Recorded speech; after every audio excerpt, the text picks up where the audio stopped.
John McAndrew, how you doing in the land of online right now? Good. Everything good? How are you? I appreciate you spending time to talk today. Yeah, I'm very good. We do have a heat wave. And it's been hot here. I'm down in Tennessee. And although I grew up in Minnesota, I've been down here long enough to kind of get used to the just very hot here as well. It's hot everywhere, I think. Yeah, the weather is certainly interesting. How's promoting a better side of me and just with the work you've been doing for that? It's first of all, I have to thank Quarto Valley Records. It's just they've been so supportive, and I'm really fortunate to be signed to them and the folks they're using to promote the record. It's been received really well. I believe there's a kind of a small but sustainable audience for my music, and I think we're slowly but surely getting to them. And so I'm appreciating and all that, and the response has been really good. I appreciate that. I love hearing that people like the songs. I could hear that all day. Yeah, it doesn't get old, and it's like the sound quality is very well structured and very well balanced also in this recording. How is it working, and just from start to finish, from writing the songs to having a final product in front of you? Well, and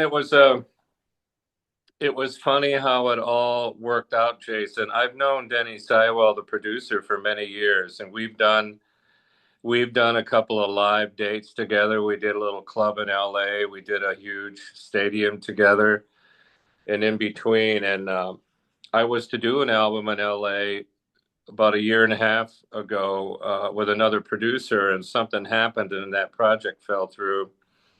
Some health reasons and stuff on his end. I had a plane ticket to LA. I called Denny, and Denny said, "Why don't you come stay with me?" I just did some recording with this guy, Fernando Perdomo. He's an amazing guitar player and has a studio, and we'll record a couple of songs. That was the intent.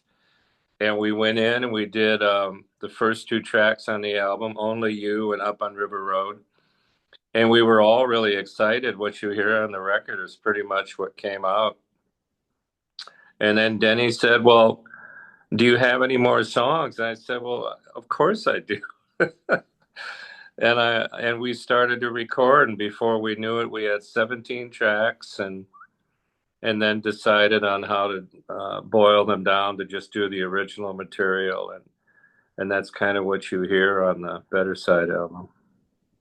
It's like that, even creating the songs. What was your approach to it? Like piano, or did you actually take a guitar for some stuff, or how was that process? Well, I consider myself a piano player and a singer. That's primarily what I do, is sit at the piano and sing. It's a good question because a couple of the songs just started with the music, like Only You. That little lick is kind of a neat little blues lick. And Up on River Road started with the piano. And then I mostly just like to write about stuff that I've been through. I try to make it so that people can relate to it personally, but they're pretty much all true stories for me. And and then playing acoustic guitar enough. I do probably three songs in my concerts, so I can get up from the piano and talk to the people a little, better. But that changes some of the grooves, so it gives me a little something to kind of work off. But I think you can tell from listening to the record, I love blues and jazz and everything in between. It seems there's a big resurgence, with blues Uh, mixed in all genres of music nowadays. We're hearing a lot. well, and the blues is at the root of most of a lot of our popular music. Paul McCartney said that Little Richard taught him everything he knows, or Mhm. like that. It comes from that really basic kind of stuff that when I went down south to do my first record at Muscle Shoals Studios, which is so famous for all that area in Mississippi and Alabama and Memphis, you know, the blues where that came from and jazz, it's really ingrained in our spirits, I think. And I'm sure it's made it all the way up there, Yeah, you know, to wonderful Canada. yeah, that's incredible. You know, it's like let's say I'm playing these songs live. Is that being done right now? Yes, it is. I just did. I took, I think the first tour dates were in Cleveland, actually Sandusky, Ohio, and then Minnesota. And then I just got back from Seattle, really well received. Then we did the release party in LA with the full band with Denny and Davey Johnstone on guitar and Steve Picaro playing. People can go on my website, see those live videos of the band. Um, that was pretty exciting. And then I think I'll start touring the East Coast in late November. So I love playing them live. You know, it's interesting when I went to Seattle, just got home yesterday, I did them all solo. Okay.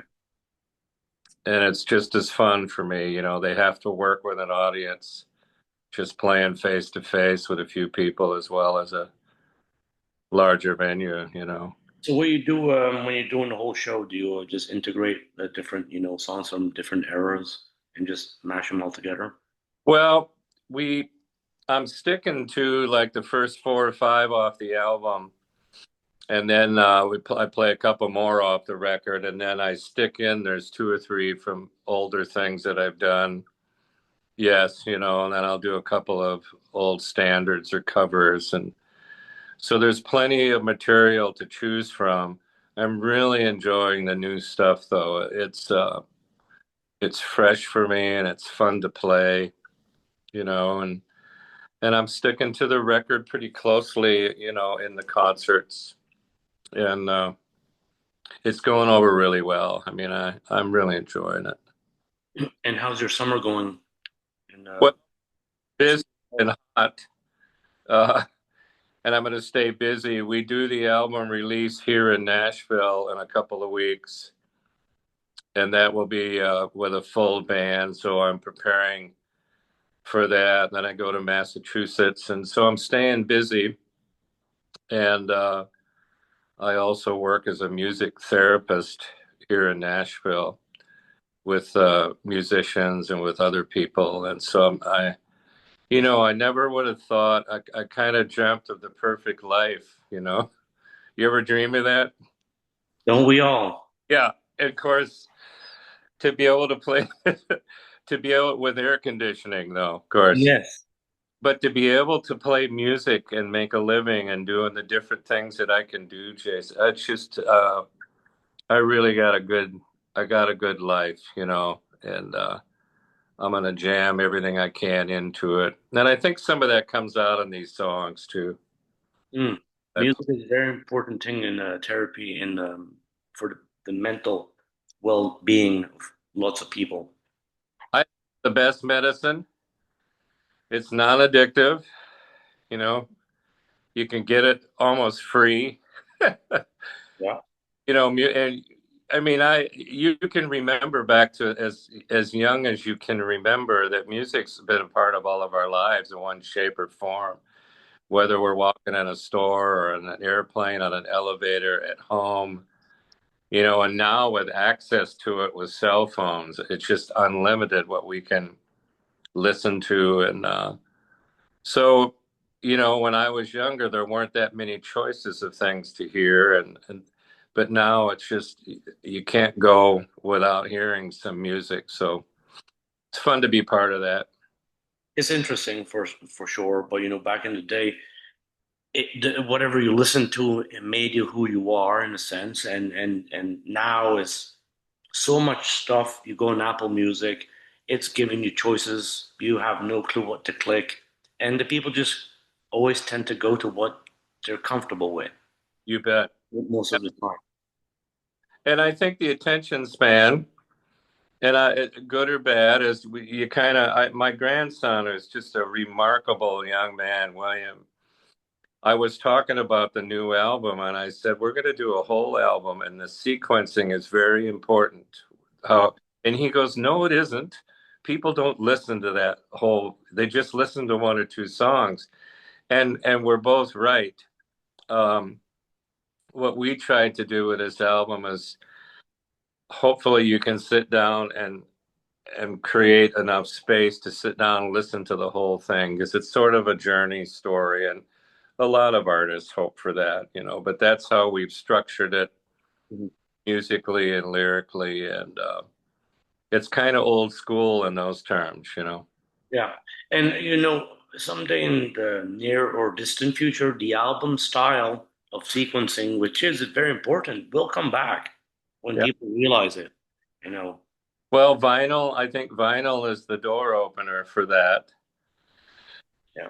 um, and it takes us back, the young kids now, my grandkids, William and my other, they're loving vinyl, and historically they're not aware of how it was just so cool to look at a larger piece of artwork and then read the liner notes and just the playing of the record and having a record player. So you're right, all that's coming back, and I hope that attached to that is this sense of listening to sitting down and listening to the whole thing. What I'm finding interesting, let's say with the online aspect of things, you go to Apple Music or Spotify, and now there is the credits added to it. Now, how many people do look at it? I'm not sure it's much, but at least they're going with that added feature now that you can see who wrote the song, who's playing what. Ah, Yeah, even on your product, it is listing the musicians yeah. and the songs. And I'm really old school, and when my wife and I go to a movie, and we started this when we met, I said I want to sit and watch the credits. It's important, and everybody's walking out with their empty popcorn boxes, and so a lot of my friends work in that industry or something, but it's important to stay. When we got on Netflix, and I love Netflix, the biggest thing that bothers me is when the movie ends, it minimizes in this small, and then they play the credits really, really fast. And it's interesting. You made me think about that. Is it not just slowing down part of all this? Yeah. Like, slow it down a little bit. And I'm as anybody, you Who know. knows? But someday everything will be better, I guess, Well, and normalized, I should say. I don't know. we But don't. and do you plan on working on a promo video for YouTube at all? I'm going to raise that with the album, and we'll see. That's a good question, and the other question is, will we, make some vinyl out of it? I know they're working on it. It just came out, and we're working on a lot of things. And I think this interview, along with a lot of others, will start to formulate some ideas to go on to those next steps. I would love to do a video of a couple of these songs. I dream about that all the time. I've made some myself, but like to really. And there again, that's such a competitive field to get people's, isn't it? Get people's attention. What's going to grab their attention? You do need to be on YouTube. It's a very big, community, and Yes. probably the biggest. So Yeah. yeah. Well, it's like that. John McAndrew, you're in what town now? Nashville, Tennessee, my brother. Right on. So I'm sure the temperatures there are incredibly warm. It's 90 plus. The air doesn't move very much. We're pretty far from any water. Where are you located? In Nova Scotia, Oh, Canada. wow. Yeah, we're having a heat wave right now. Unbelievable. Yeah.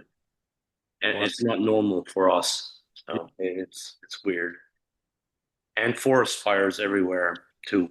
Yeah. That's starting to take over lots of land. Gosh, I hope that doesn't get any worse. No, because the problem is there's no rain. It's been 2 months we didn't get rain, and I'm sure you're probably having the same problems. Yes, we are. Yeah, Really hot. Things are changing. it seems to be. Uh-huh. Well, John, you have a wonderful day and week, and thank you very much for taking the time. And You listening? If we get up that way, you'll be the first one to know.